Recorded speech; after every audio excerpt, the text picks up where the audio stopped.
Hi, this is Peter with Al's Garden and Home. I'm here at the Sherwood store. I'm the tree and shrub buyer, but we're talking about tomatoes today. So we're getting to be tomato season here. And so as the tomato varieties roll in, I've got just a couple here, but we carry probably 40 to 50 different tomato varieties for everybody.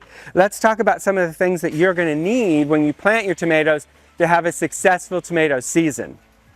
So let's talk about fertilizer first. I picked out a couple tomatoes here. But we're going to need some fertilizer you're going to want to put in the hole when you plant your tomato. They don't take a ton of fertilizer, but I would use a specific tomato fertilizer. We prefer Espoma's Tomato Tone. It's got lots of calcium in there, which the tomatoes really like. Also, it's not a bad idea if you haven't improved your soil in a while, haven't added any garden lime. Garden lime is a great thing to add as well. It's going to add tons of calcium and magnesium, which makes really strong, juicy tomatoes at the end of the season.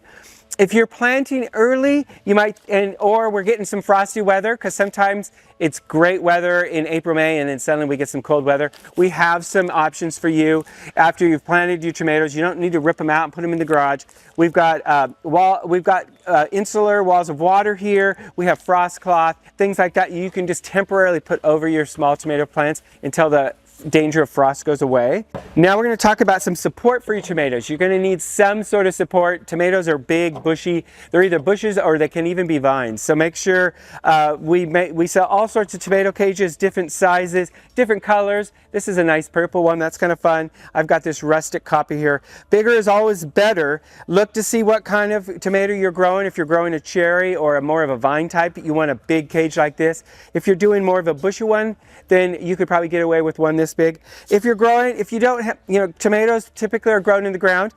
You can grow them in containers on your deck. You don't have ground, no problem. I successfully grow lots of tomatoes on my deck.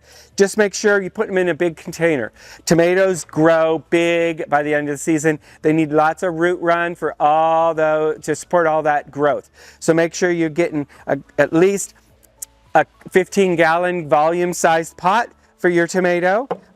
Even something a little bigger would work great. So if you're growing your tomatoes in containers, I really think it's a good idea to add some companion flowers.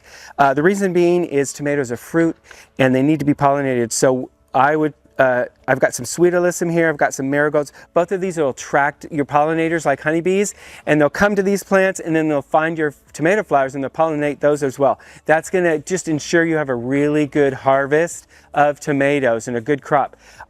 For other tips, you can go to our website. We've got information on growing tomatoes and planting tomatoes. Also, come on into any of the 4 Owls stores. Ask a Purple Person.